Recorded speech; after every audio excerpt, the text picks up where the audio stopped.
إن الحمد لله نحمده ونستعينه ونستغفر ونعوذ بالله من شرور أنفسنا ومن سيئات أعمالنا من يهده الله فلا مضل له ومن يضلله فلا هادي له وأشهد أن لا إله إلا الله وأشهد أن محمدا عبده ورسوله أما بعد فإن خير الحديث كتاب الله وخير الهدي هدي محمد صلى الله عليه وسلم وشر الأمور محدثاتها وكل محدثة بدعة وكل بدعة ضلالة وكل ضلالة في النار. أعوذ بالله من الشيطان الرجيم. بسم الله الرحمن الرحيم. وقضى ربك ألا تعبدوا إلا إياه وبالوالدين إحسانا. رب اشرح لي صدري ويسر لي أمري واحلل عقدة من لساني يفقهوا قولي. رب زدنی علما رب زدنی علما رب زدنی علما. محترم و مکرم و معظم حاضرین جمعہ، بزرگوں، نوجوان ساتھیوں، عزیز بچوں، پردہ نشین ماں اور بہنوں، سب سے پہلے اللہ جل شانہ کی تعریف ہو جو ہمارا خالق، مالک، مربی، پالنہار ہے. تمام نبیوں پر خصوصاً آخری نبی جناب محمد الرسول اللہ صلی اللہ علیہ وسلم پر بیش بہا، بے پناہ درود و سلام کا تحفہ ہو. وہ ذات مقدسہ، مبارکہ، مطہرہ کہ رب العزت نے جنہیں رحمت کائنات بنا کر بھیجا اور جن کے ذریعے سے اسلام جیسی عظیم نعمت، عظیم دولت ہم تک پہنچی، صلی اللہ علیہ وسلم. حمد و صلات کے بعد جس موضوع پر کچھ گفتگو کرنے کے لیے آج میں یہاں کھڑا ہوا ہوں، وہ موضوع ہے بندوں پر بندوں کا حق کیا ہے. ویسے تو ہمارے اوپر اس دنیا کے اندر جتنے بھی حق بنتے ہیں ان سب کو نافذ کرنے والا اللہ تعالیٰ ہی ہے. اگر کسی حق کو ہم نہیں مانتے ہیں تو اصل میں نافرمانی ہم اسی کی کر رہے ہیں. لیکن سمجھانے کے لیے، بتانے کے لیے بات کہی جاتی ہے کہ دیکھیے حق کی دو قسمیں ہوتی ہیں. اگر تقسیم کیا جائے تو حق کی دو قسمیں ہیں. ایک وہ حق ہے کہ جو ہمارے اوپر اللہ تعالیٰ کے تعلق سے نافذ ہوتا ہے کہ ہم اللہ تعالیٰ کا حق ادا کریں، اور یہ ہمارے اوپر سب سے بڑا حق ہے کہ جس نے ہم کو پیدا کیا، ہمارا خالق، مالک، مربی، پالنہار، اس کا حق سب سے پہلے آتا ہے کیونکہ زندگی دینے والا وہی ہے اور جانا بھی اسی کے پاس. اب اس کے حق میں کیا ہے؟ نماز پڑھنا اس کا حق ہے کہ اس کے سامنے رکوع کیا جائے، سجدہ کیا جائے، ہاتھ پھیلائے جائیں، رویا جائے، گڑ گڑایا جائے. اس قسم کے جتنے بھی حقوق ہیں وہ سب اللہ رب العالمین کے ہیں. لیکن اللہ کے حق کے ساتھ ساتھ دنیا کے اندر ہم رہتے ہیں، بستے ہیں، معاملات ہیں، عزیز و اقارب ہیں، رشتے ہیں، ناطے ہیں، یہ تمام چیزیں ہیں. ان کے ساتھ اچھا سلوک کرنا، اچھا برتاؤ کرنا، یہ بندوں کا حق ہے. یہ بندوں کا حق ہے. اب ہم میں سے بہت سارے لوگ ہوتے ہیں کہ اللہ کا حق تو اچھے سے ادا کر لے جاتے ہیں، الحمدللہ ثم الحمدللہ، اللہ کے معاملات میں بہتر ہوتے ہیں، لیکن بندوں کے حق میں، بندوں کے حقوق میں ہم سے بہت کوتاہی ہوتی ہے. اللہ کا حق بھی بہت بڑا ہے، لیکن بندوں کے حق کو نظر انداز کرنا، بندوں کے حق میں سستی اور کاہلی کرنا، میں کہتا ہوں یہ بہت بڑی بیوقوفی ہے. یہ عقل مندی کی علامت نہیں، یہ عقل مندی کی نشانی نہیں، پیارے نبی صلی اللہ علیہ وسلم نے ایک مرتبہ صحابہ سے کہا، ذرا سمجھیے اس چیز کو، صحابہ سے کہا مل مفلس، مفلس کون ہے؟ صحابہ کرام نے جواب دیا کہ جس کے پاس درہم و دینار نہ ہو، روپیہ پیسہ نہ ہو، مفلس آدمی ہے، قلاش آدمی ہے، محتاج آدمی ہے۔ پیارے نبی صلی اللہ علیہ وسلم نے کہا کہ نہیں جی، میری امت کا مفلس آدمی یہ نہیں ہے۔ میری امت کا مفلس آدمی کون ہے؟ ذرا تشریح کے ساتھ سمجھیں۔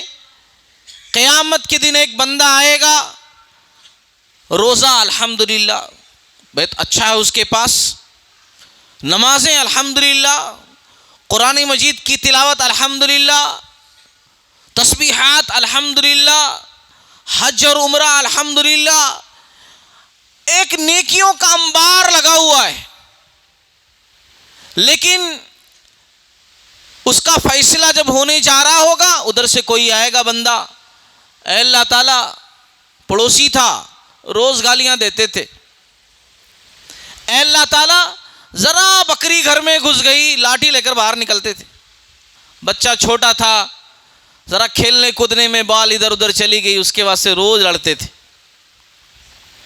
اب وہاں کیا ہے دینے کے واسطے؟ سب سے بڑی چیز کیا ہے؟ نیکی ہی ہے۔ وہاں روپیہ پیسہ درہم و دینار تو چلیں گے نہیں، وہاں ایسا بھی نہیں کہ چلو بھائی جیل میں بند کر دو، نہیں، اللہ تعالیٰ سب سے قیمتی چیز آپ سے چھینیں گے، سب سے قیمتی چیز، وہ قیمتی چیز جو ہماری ماں بھی ہم کو دینے کے لیے تیار نہیں ہوگی، وہاں پہ جو ہمارا باپ بھی ہم کو دینے کے لیے تیار نہیں ہوگا، جو ہمارا عزیز اقارب کوئی دینے کے لیے تیار نہیں ہوگا، نیکی، وہی اللہ رب العالمین اس بندے کے اکاؤنٹ میں سے نکال کر کے اس کو دے دیں گے۔ ٹھیک ہے بھائی، ایسا کیا تھا تمہارے ساتھ، یہ تمہارا اتنا۔ کوئی اور آئے گا، اے اللہ تعالیٰ رشتہ دار تھا، چھوٹی سی بات پر گریبان پکڑ کر ذلیل کیے تھے، اچھا تم بھی لے کر جاؤ۔ کوئی اور آئے گا، کوئی اور آئے گا، کوئی اور آئے گا۔ کبھی ایسا بھی ہوگا امام صاحب مؤذن صاحب بھی آ جائیں گے، ہاں روز یہ پنکھا کیوں چل رہا، وہاں جالیاں کیسے ہیں، یہاں یہ کیسا ہے، وہاں وہ کیسا ہے، انہوں بھی آ جائیں گے، ان کو بھی کچھ مل گیا۔ ایسے ایسے ایسے دیتے چلے جائیں گے اللہ تعالیٰ اس کی نیکیاں۔ اب اور بھی لوگ موجود ہیں، نیکیاں ختم، اب کیا کرنا، کیا دینا؟ تو اللہ رب العالمین کے اصول میں یہ ہے کہ اللہ تعالیٰ سامنے والے کی برائیاں اس کے اوپر لوڈ کرتے جائیں گے، اس کے بعد بچا نہیں دینے کے لیے، اب ادھر سے ٹھیک ہے تمہاری برائیاں اس کے کھاتے میں۔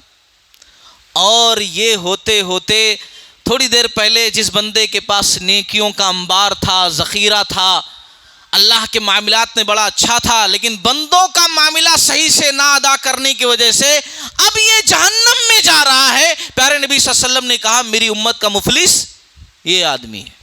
اللہ تعالی ہمیں ایسے مفلسی سے محفوظ فرمائے، ایسا مفلس اللہ ہم کو نہیں بنائے، ہے نا، یہ میری امت کا مفلس آدمی ہے۔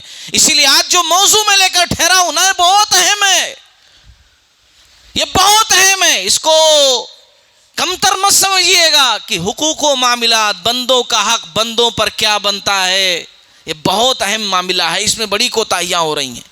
لوگ مسجدوں میں آ کر آنسو الحمدللہ بہا لیتے ہیں، اللہ سے معافیاں مانگتے ہیں، روتے ہیں، گڑگڑاتے ہیں، مسجد کے باہر ہی فلاں تو ایسا ہے، فلاں کے گھر میں ایسا چل رہا ہے، فلاں کو ملے تو جوتا ماروں گا، فلاں ملے تو ایسا کروں گا۔ یہاں اللہ تعالیٰ سے یہ معاملہ کیے اور باہر جا کر کے، سمجھنے والی چیز ہے نا، سمجھنے والی بات ہے۔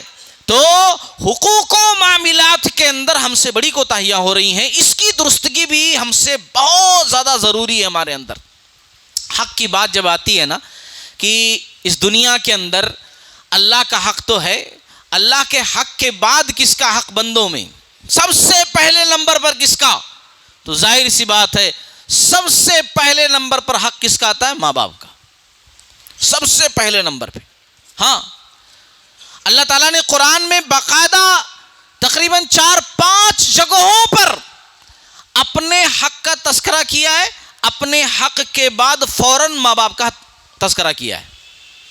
اللہ تعالیٰ نے قرآن میں کہا، ایک مثال دے دوں، قرآن میں اللہ رب العالمین نے کہا سورہ بنی اسرائیل وَقَضَىٰ رَبُّكَ أَلَّا تَعْبُدُوا إِلَّا إِيَّاهُ وَبِالْوَالِدَيْنِ إِحْسَانًا، اور تمہارے رب کا یہ فیصلہ ہو چکا ہے، یہ تمہارے رب کا قانون ہے، یہ تمہارے رب کا فیصلہ ہے کہ عبادت اگر ہوگی تو صرف اللہ کی ہوگی، اس کے علاوہ کسی اور کی تمہیں عبادت نہیں کرنا، کسی اور کے سامنے سجدہ نہیں کرنا، کسی اور کے سامنے ہاتھ نہیں پھیلانا، کسی اور کے سامنے جھولی نہیں پھیلانا، کسی اور سے مانگنا نہیں، کسی اور کے سامنے گڑگڑانا نہیں، کسی اور کے سامنے آنسو بہانا نہیں، کسی اور کے سامنے سجدہ ریز ہونا نہیں۔ عبادت اگر کرنی ہے تو صرف اور صرف اللہ رب العالمین کی کرنی ہے، یہ تمہارے رب کا فیصلہ ہو چکا ہے۔ اور پھر اس کے بعد وَبِالْوَالِدَيْنِ إِحْسَانًا، اپنے ماں باپ کے ساتھ حسن سلوک کرو۔ اللہ نے اپنے حق کے بعد فوراً ماں باپ کے حق کا تذکرہ کیا، کیوں؟ کیونکہ بے شک پیدا کرنے والا وہ ہے لیکن ذریعہ ماں باپ ہے۔ بے شک جب ہم بیمار ہوتے ہیں شفا دینے والا وہی ہے، لیکن راتوں کو جاگ کر کے ہماری تیمارداری کرنے والے ہمارے ماں باپ ہیں۔ بے شک کھلانے والا وہی ہے، پلانے والا وہی ہے، لیکن ہمارے واسطے محنت کرنے والے، ہمارے واسطے کمانے والے، پکانے والے کون ہیں؟ ہمارے ماں باپ ہیں۔ اسی لیے اللہ نے کہا کہ میرا حق سب سے پہلے اور میرے حق کے بعد تمہارے ماں باپ کا تم پر حق ہے۔ کیا کرنا چاہیے ماں باپ کے حق کا اگر بات آئے، ماں باپ کے ساتھ کیسا سلوک کرنا چاہیے، اللہ نے اس کے بارے میں تذکرہ کر دیا۔ اگر آج کے لوگ صرف اور صرف اس آیت کو سامنے رکھ کر کے ماں باپ کا حق ادا کر دیں، الحمدللہ بہت بڑی کامیابی ہے ان کے لیے۔ صرف اسی ایک آیت کی بات میں کر رہا ہوں، زیادہ بہت پورے قرآن کی بات نہیں، احادیث کی بات نہیں، صرف اسی آیت پر غور کر لیں۔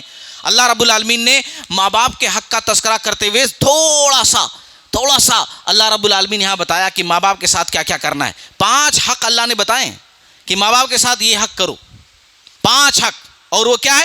اللہ نے کہا اما یبلغن عندک الکبر احدہما او کلاہما، تمہارے ماں باپ میں سے کوئی ایک یا دونوں بڑھاپے میں تم کو مل جائیں۔ اللہ نے خاص طور سے بڑھاپے کا تذکرہ کیا کیونکہ ماں باپ جب تک جوان ہوتے ہیں وہ خود اولاد کو پالتے ہیں، وہ خود محنت کرتے ہیں۔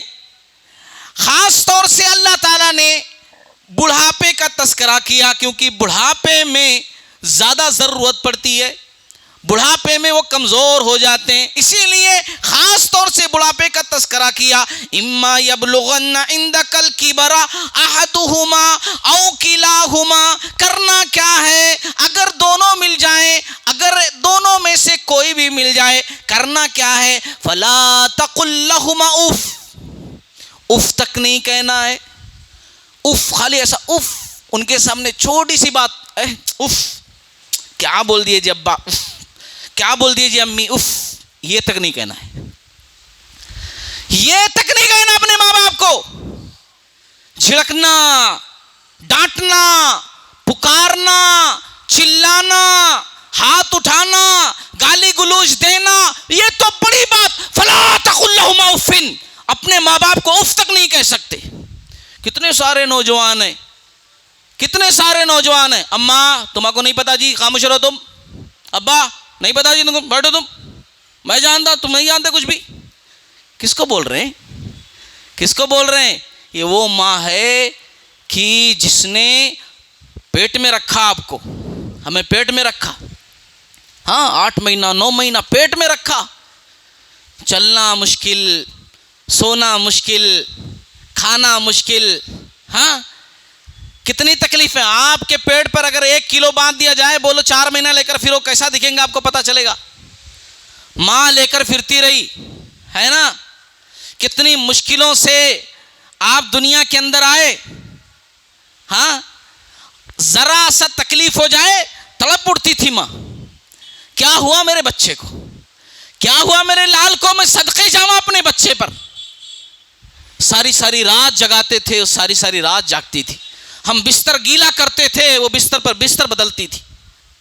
اور آج اس ماں کو کہتے ہیں تمہارے کو پوچھنے والوں جی بیٹھو، تم خالی پکارا کرتے رہتے، تم ہم سب جانتے، تم کچھ بھی نہیں جانتے۔ وہ باپ کہ ہمارے پیدا ہونے کے بعد اس نے اپنے واسطے جینا چھوڑ دیا. ہماری پرورش کے لیے سب کچھ اس نے کیا. اس نے کوئی موسم نہیں دیکھا, جاڑا گرمی برسات دھوپ چھاؤں, وہ جلتا رہا, تپتا رہا, کام کرتا رہا. اس کا خرچ کرنا بھی ہمارے لیے, اس کا بچانا بھی ہمارے لیے. محنت پر محنت کرتا رہا. وقت گزرتا گیا, موسم بیتتے گئے, شب و روز گزرتے گئے, ہم بڑے ہوتے گئے, وہ کمزور ہوتا گیا. ہمارے کندھے مضبوط ہو گئے, اس کے کندھے ڈھلکتے گئے. ہم جوان ہوتے گئے, وہ بوڑھا ہوتا گیا. ہماری کمر مضبوط ہو گئی, اس کی کمر جھک گئی. ہمارے چہرے پر رانائی, شادابی, خوبصورتی آ گئی, اور وقت نے اس کے چہرے کی تمام رونقیں چھین لی. ہماری جیب بھر گئی, اس کی جیب خالی ہو گئی. جن کندھوں پر بیٹھ کر گلیاں گھومتے تھے, جن کندھوں پر بیٹھ کر کے محلے کے نکڑ پر جا کر کے چیزیں لے کر کے آتے تھے, جن انگلیوں کو پکڑ چلتے تھے, وہ انگلیاں کانپنے لگی, وہ پیر ڈگمگانے لگے, آنکھوں کی روشنی کم ہو گئی, کندھے ڈھلک گئے. آج ہم اس باپ سے کہتے ہیں ہمارے لیے کیا کیا ہے, کیا کیا ہے ہمارے لیے. آج جب ہم باپ بنے ہیں تو ہم کو پتا چلتا ہے کہ باپ ہونا کیا ہوتا ہے. سوچو نوجوانوں, جو اپنی ماں کو باپ کو غلط سلط کہتے ہو, ان کے سامنے زبان دراز کرتے, سوچو. جنہوں نے زندگیاں لگا دی, ان کو کہو ہمارے واسطے کیا کیا ہے, کیسا لگے گا. اللہ تعالیٰ قرآن میں کہہ رہا فلا تقل لهما اف, بولنا دور کی بات, جھڑکنا دور کی بات, تم اف تک نہیں کہہ سکتے. یہ پہلا حق. ولا تنہرهما وقل لهما قولا کریما, جب بھی ماں باپ سے بات کرو تو انہیں جھڑکنا نہیں ہے, یہ دوسرا حق. تیسرا حق کیا ہے, جب بھی بات کرو نرمی سے بات کرو, جب بھی بات کرو نرمی سے بات کرو. باہر تم ہوں گے بہت بڑے آدمی, باہر تم ہوں گے تم بہت بڑے ذمہ دار, باہر تم ہوں گے تم بہت بڑے لیڈر, باہر تم ہوں گے بہت بڑے بزنس مین, لیکن جب ماں باپ کے حضور میں پہنچو تو ادب سے بات کرو. ہاں, تھوڑی دوائیاں لا کر دے دینا, تھوڑے پھل فروٹ دے دینا. ارے میں تو پال رہا ہوں, تم کو کس نے پال کر بھلا کیا بھائی, تم ایسے ہی بڑے ہو گئے. تم کیسے بڑے ہو گئے. ماں باپ کے ساتھ بیٹھا کرو, باتیں کیا کرو. آج لوگ سمجھتے ہیں اماں کو کھانا کھلا دیے, کھلا دیے, اب دے دیے ابو کی دوائیاں دے دیے, وہ ہو گیا ختم. یہی ماں باپ کا حق ہے, یہی ہے ماں باپ کا حق. ان کے پاس بیٹھنا نہیں, بات نہیں کرنا. کبھی ان جھریوں میں, ان آنکھوں میں ڈال کر کے آنکھیں دیکھو, وہ آنکھیں کہہ رہی ہوں گی بیٹا ذرا ہمارے پاس بھی بیٹھا کر, صبح چلا جاتا شام آتا, ابھی بچوں میں خالی, ہمارے واسطے بھی تھوڑا وقت دیا کر, تھوڑا دن ہے ہمارے, ذرا یہ دن خوشحالی سے گزر جائیں تیرے پاس, ورنہ ہم کو تو جانا ہی ہے. یہ ماں باپ کا حق لوگوں کو سمجھنے کی ضرورت ہے. اور چوتھا حق وَاخْفِضْ لَهُمَا جَنَاحَ الذُّلِّ مِنَ الرَّحْمَةِ, جس طریقے سے ایک پرندہ ہوتا ہے وہ اپنے بچوں کو اپنے پروں میں ہر مصیبت کے وقت چھپا لیتا ہے. بارش ہوتی ہے, پرندہ بھیگتا ہے اور اپنے بچوں کو کے اوپر اپنے پروں کا سایہ رکھتا ہے, ایسے ہی تمہیں اپنے ماں باپ کو ہر تکلیف سے بچانا ہے, ذمہ داری ہے. وَاخْفِضْ لَهُمَا جَنَاحَ الذُّلِّ مِنَ الرَّحْمَةِ, ان کے اوپر اپنی رحمت و شفقت کا بازو دراز رکھنا ہے. اور صرف یہی نہیں, ایک خاص بات اور بھی کرتے رہنا ہے, وَقُلْ رَبِّ ارْحَمْهُمَا كَمَا رَبَّيَانِي صَغِيرًا, رب سے دعا کرتے رہنا ہے. کیا کرتے رہنا ہے, اے اللہ میرے ماں باپ پر رحم فرما جیسے انہوں نے میرے اوپر رحم فرمایا تھا. ہاں, مختصر میں چونکہ بندوں کے حق پر بات کر رہا ہوں اس لیے بھی تفصیل اس پر بات نہیں کر رہا ہوں.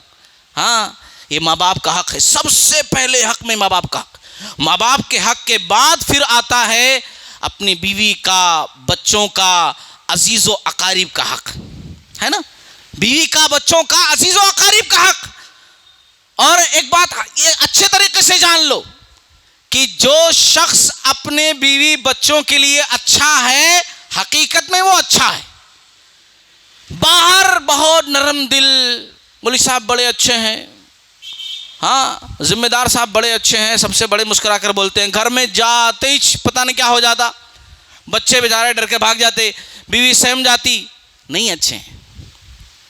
پیارے نبی صلی اللہ علیہ وسلم نے فرمایا خیرکم خیرکم لأہلہ، تم میں سے اچھا وہ ہے جو اپنے اہل و عیال کے لیے اچھا ہو، اہل و عیال کے لیے اچھا ہو، ہاں رشتے داروں کو ملا کر کے رکھو، رشتے داروں سے رشتے داری نبھاؤ، صلہ رحمی کرو، رشتے داری توڑنا، خام خواہ رشتے داری توڑنا، چھوٹی چھوٹی بات پر دل کو توڑ لینا، چھوٹی چھوٹی بات پر دل شکستہ ہو جانا، یہ اسلام نے نہیں سکھایا، یہ اسلام کے مزاج نہیں ہے۔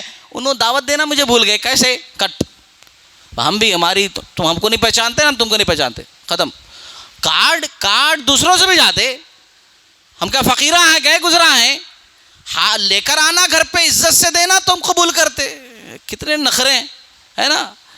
رشتے داروں کو بھی وہ زندہ میڈک تولنے جیسا ہے نا، ایک کو تولو تو دوسرا بھاگ جاتا، دوسرے کو تولو دوسرا بھاگ جاتا ہے، نہیں، یہ رشتے داروں کا معاملہ ہے۔ اچھا ہم سے بھی غلطیاں ہوتی ہیں، رشتے داری نبھانے میں ہم سے غلطیاں ہوتی ہیں، کیا غلطیاں ہوتی ہیں؟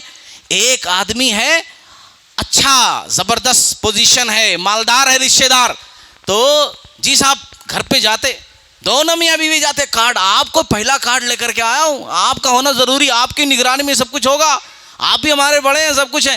وہیں ایک رشتے دار ایسا ہے، وہ بھی رشتے دار ہے لیکن بیچارہ غریب ہے، تو اس کو کیا کرتے، فون پر بھیج دیتے، کوئی جا رہا تو بھیجا دیتے، ہے نہیں؟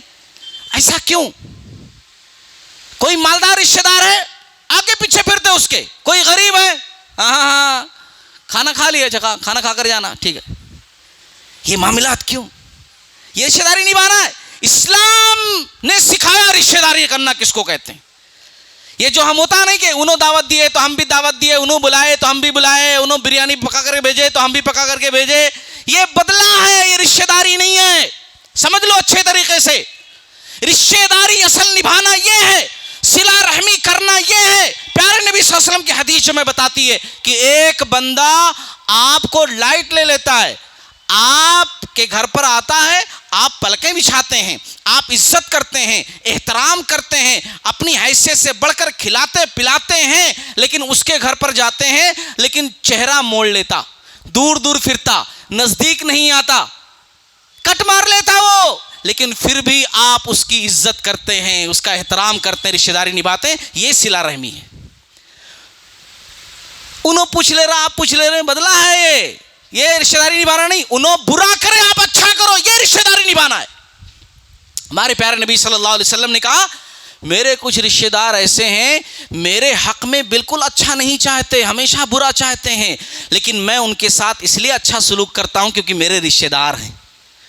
ہاں پیارے نبی صلی اللہ علیہ وسلم نے فرمایا جس شخص کو یہ بات پسند ہو کہ اس کے رزق میں فراوانی کر دیا جائے، بولتے نا امام صاحب مولوی صاحب کچھ دعا بتاؤ ذرا سا، کاروبار میں برکت ہو، ہاں ذرا سا کچھ بہت ڈاؤن چل رہا، یہاں دیکھو رسول اللہ صلی اللہ علیہ وسلم نے بتایا ہے کہ جس شخص کو یہ بات پسند ہو کہ اس کے رزق میں فراوانی ہو، اس کی عمر میں برکت ہو، تو چاہیے کہ وہ صلہ رحمی کرے۔ صحیح بخاری کی حدیث ہے، صلہ رحمی کرے، لوگوں کی دعاؤں میں رہے، رشتہ داروں کے حقوق ادا کرے۔ ہمارے پاس بڑا عجب معاملہ ہے، کلیجہ حلق کو آ جاتا، آپ ذرا فیل کرو، محسوس کرو، ہے نا، باپ ہے پورے بچے مل کر کے ہیں، باپ ہے پورے بچے مل کر کے ہیں، ماں باپ کا انتقال ہوا، وہی بھائی بہنا جو مل کر رہتے تھے ایک دسترخوان پر کھاتے تھے، یوں جائیداد کی تقسیم نہیں ہوئی، دلوں کی تقسیم ہو گئی، بس دل بٹ گئے سب کے۔ اب انہوں اس کا بچہ ترقی کر رہا، کیسے کر رہا، ختم۔ بھائی کے بچے سے جلن ہوتی ہے، اس کی بچی کا رشتہ لگ گیا، اس میں جلن ہو رہی ہے۔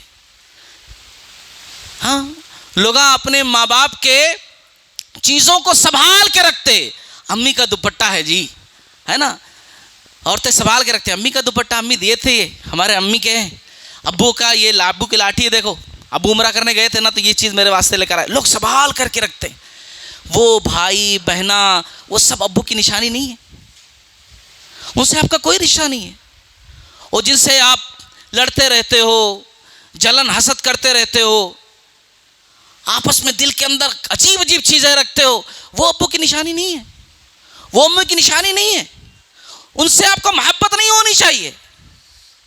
او اللہ کے بندو، مسلمان وہ ہے کہ جس کی مثال پیارے نبی صلی اللہ علیہ وسلم نے صحیح بخاری کی حدیث نمبر 61 کہا، مسلمان وہ ہے کہ جو کھجور کی طرح ہوتا ہے۔ درختوں میں ایک درخت ایسا ہے جس کی مثال مسلمان کی ہے، مومن کی ہے۔ ہاں، آپ صلی اللہ علیہ وسلم نے کہا، مسلمانوں کی مثال کے لیے کہا کھجور کا درخت، جیسے کھجور کا درخت ہوتا ہے اسے ہی مسلمان ہوتا ہے۔ کیوں کہا؟ کبھی غور کرو، کھجور کے درخت میں خاص بات ہوتی ہے کہ کھجور کا درخت کسی کو تکلیف نہیں پہنچاتا، وہ اوپر بھی جاتا ہے تو سیدھا اوپر، آڑا ترچھا نہیں جاتا، اور نیچے بھی جاتا ہے تو سیدھا نیچے۔ دوسرے جھاڑا ہوتے ان کے ایسے ڈالیاں پھیلتی، اپنے آنگن میں لگائے تو دوسرے آنگن میں پہنچ جاتی۔ روٹس ایسے ہوتے کہ یہ پھیل کر کے اندر سے اندر کہاں سے کہاں چلے جاتے، وہ دیوار میں کریک آ گیا، وہ ڈیوائڈر ایسا پھٹ گیا، وہ ایسا ہو گیا، وہ ایسا ہو گیا۔ دوسرے جھاڑا ایسے ہوتے، لیکن کھجور کا جھاڑ ایسا نہیں ہے۔ پیارے نبی صلی اللہ علیہ وسلم نے کہا کہ کھجور کے جھاڑ کی مثال مومن کی طرح ہے، مسلمان کی طرح ہے۔ ہم مسلمان کی طرح، ہاں، دلوں کے اندر نفرت رکھتے، اچھا وہ صاحب وہ صف میں اس طرف ٹھہرے ہوئے ہیں، اس طرف نہیں ٹھہروں گا میں، بہت بیکار آدمی ہے، اس طرف ٹھہروں گا میں، اس طرف ٹھہرے ہیں اس طرف ٹھہر جاؤں گا۔ مسجد میں آ کر یہ سب کرتے۔ پیارے نبی صلی اللہ علیہ وسلم نے ہماری مثال کھجور کے جھاڑ سے دی، کسی کو تکلیف نہیں پہنچانا۔ ہاں، کسی کو۔ بہترین مسلمان کون ہے؟ بہترین مسلمان وہی ہے، کون؟ کہ جس کے ہاتھ سے، جس کی زبان سے کسی کو تکلیف نہ پہنچے۔ تو اللہ کے بندو، یہ عزیز و اقارب، یہ رشتہ داریاں، ان کو ملا کر رکھو، ان کو جوڑ کر رکھو۔ قصہ مختصر کہ اس کے بعد آتا ہے پڑوسی کا نمبر۔ پڑوسی کا حق ہم سب کو ادا کرنا چاہیے۔ ہمارے اسلاف ایسے تھے، صحابہ ایسے تھے، اگر یہودی پڑوسی ہے نا تو گھر میں آتے تھے، بولتے تھے پڑوسی کو کچھ بھیجایا، پوچھا بچے کہ اس کا کھانا کھائے کہ نہیں کھائے، ہے نا۔ ہمارے آج اسلام کو اسی چیز کی ضرورت ہے۔ آج ہم کو بڑی بڑی ریلیاں نکالنے کی ضرورت نہیں ہے، بڑے بڑے کانفرنسیں کرنے کی ضرورت نہیں ہے، اپنا اسلام پریکٹیکل پریزنٹ کرنے کی ضرورت ہے کہ یہ مسلمان ایسا ہوتا ہے۔ لوگوں کو کھانا کھلانے کی ضرورت ہے، پیاسوں کو پانی پلانے کی ضرورت ہے، لوگوں کی مدد کرنے کی ضرورت ہے۔ آپ کو بولنے کی ضرورت نہ پڑے گی، لوگ سمجھیں گے کہ مسلمان ایسے ہوتے ہیں۔ دیکھو، نہ تقریر سے ممکن ہے، نہ تحریر سے ممکن وہ کام جو انسان کا کردار کیے۔ پریکٹیکل مسلمان بنو، بتاؤ کہ ہمارا اسلام ہمیں کس چیز کی تعلیم دیتا ہے۔ پیارے نبی صلی اللہ علیہ وسلم نے فرمایا، واللہ لا یؤمنو، واللہ لا یؤمنو، واللہ لا یؤمنو۔ صحابہ نے تڑپ کر کہا، کون یا رسول اللہ صلی اللہ علیہ وسلم مومن نہیں؟ کون مومن نہیں؟ 3 مرتبہ کہا، وہ شخص مومن نہیں، کون مومن نہیں؟ آپ صلی اللہ علیہ وسلم نے فرمایا، وہ شخص جس کی شرارتوں سے اس کا پڑوسی محفوظ نہ ہو، وہ شخص مومن نہیں ہے۔ ہاں، وہ شخص مومن نہیں ہے۔ داڑھی رکھنا بہترین عمل ہے، لیکن یہ ایمان کی علامت نہیں ہے، نشانی نہیں ہے کہ مطلب اس کے کرنے سے آپ بہت بڑے ایمان والے ہو گئے۔ آپ 5 وقت کے نمازی ہیں، بہترین، ماشاءاللہ، اللہ آپ کی نمازوں قبول فرمائے، بہت ضروری ہے، اس کے بغیر تو مسلمان نہیں۔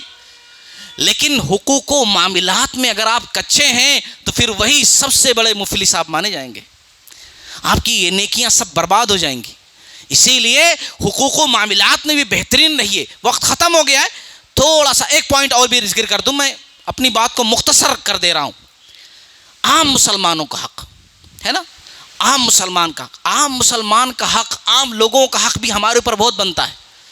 مسلمان ہے تو سلام کریں، مسلمان ہے تو اس کی جائز دعوتیں قبول کریں، مسلمان ہے اس کے نماز جنازہ میں شریک ہوں، مسلمان ہے وہ چھینک کر کے الحمدللہ کہہ رہا ہے تو اس کی الحمدللہ کا یرحمک اللہ کہہ کر کے جواب دیں، مسلمان ہے تو اس کی مدد کریں۔ ہاں، عام مسلمانوں کا حق بھی بہت زیادہ ہے، عام لوگوں کا حق بھی بہت زیادہ ہے۔ ہمارے دین کے اندر پیارے نبی صلی اللہ علیہ وسلم نے ایک بڑی پیاری بات کہی، ذرا فیل کر کے دیکھو، خالی سنو نہیں، محسوس کرو۔ پیارے نبی صلی اللہ علیہ وسلم نے کہا، لا یؤمن احدکم حتی یحب لاخیہ ما یحب لنفسہ، تم میں سے کوئی شخص مومن نہیں ہو سکتا جب تک کہ وہ جو چیز اپنے لیے پسند کرتا ہے وہی دوسروں کے لیے بھی پسند نہ کرنے لگے؟ مومن نہیں ہو سکتا جب تک کہ جو اپنے لیے پسند کرتے ہو وہی سب کے لیے پسند کرو۔ اس دنیا کے اندر کوئی بندہ ایسا ہے جو اپنے لیے غلط چیز پسند کرتا ہو، اپنے لیے برا چاہتا ہو، اپنے بچوں کے لیے برا چاہتا ہو، اپنے خاندان کے لیے برا چاہتا ہو؟ تو کسی کے لیے برا مت چاہو۔ ذرا سوچو، محسوس کرو، ہر شخص ایسے ہی چاہتا ہے کہ بھائی جو میرے لیے وہ سب کے لیے۔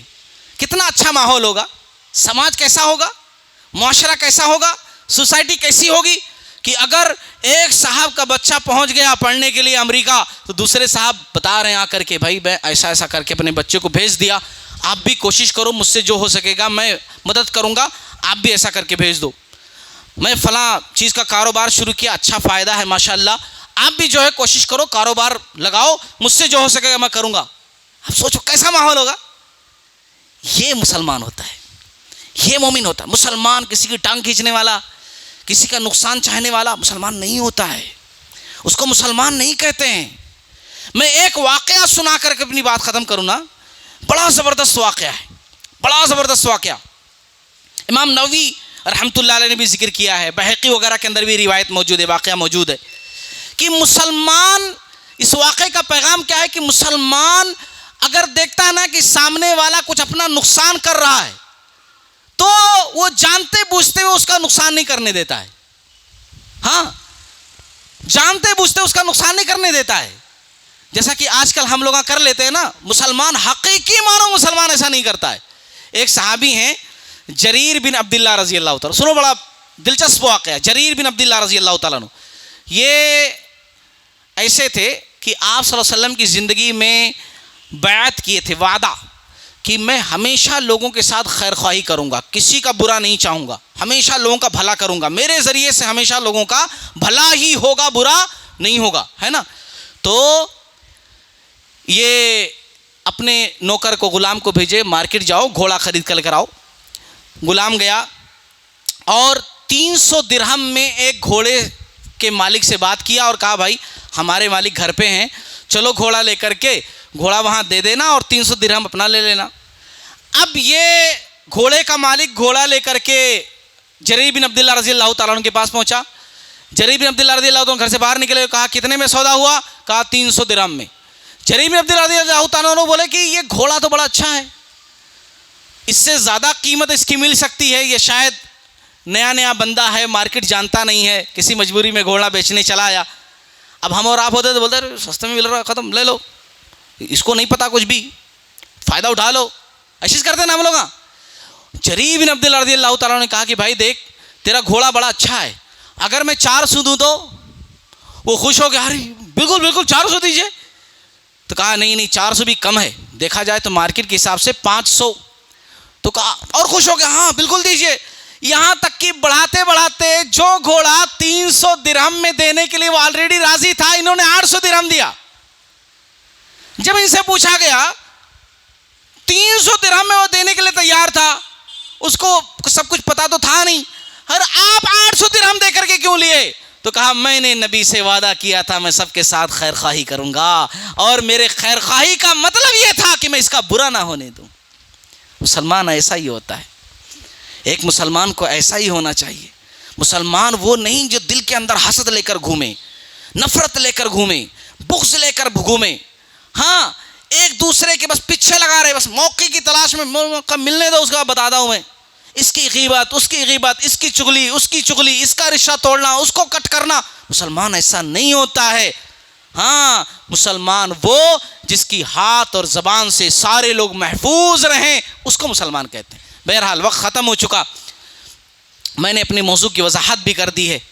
میرا موضوع جو تھا بندوں پر بندوں کا حق کیا ہے، ہمیں اللہ کے حق کے ساتھ ساتھ بندوں کا حق بھی ادا کرنا بہت ضروری ہے۔ اللہ تعالیٰ سے دعا کرتا ہوں کہ اللہ تعالیٰ جتنی باتیں کہی گئی ہیں سب سے پہلے مجھے پھر ہم تمام لوگوں کو عمل کرنے کی توفیق عطا فرمائے۔ باری تعالیٰ ہمیں توفیق دے، ہم مل جل کر کے رہیں۔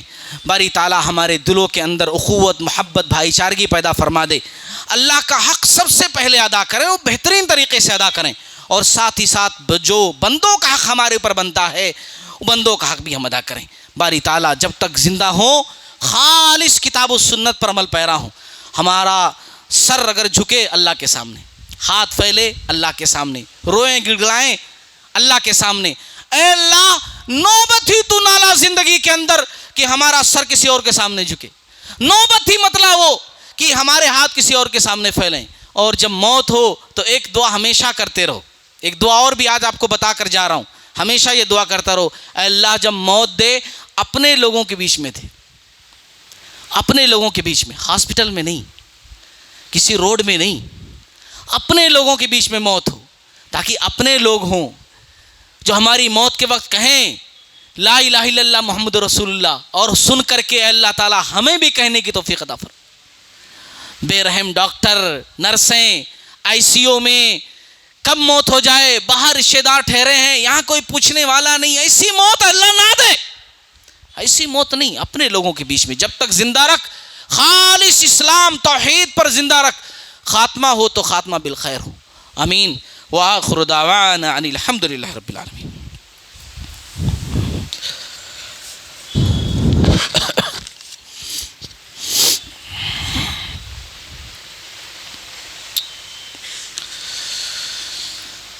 ان الحمد للہ نحمده ونستعینه ونستغفر ونعوذ باللہ من شرور انفسنا ومن سیئات اعمالنا، من يهده الله فلا مضل له ومن يضلله فلا هادي له، واشهد ان لا اله الا الله واشهد ان محمدا عبده ورسوله۔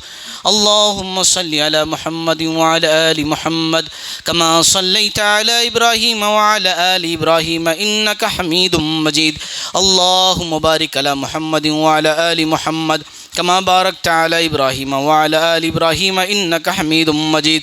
اذكروا الله يذكركم وادعوه يذكر الله تعالى عظمة أكبر۔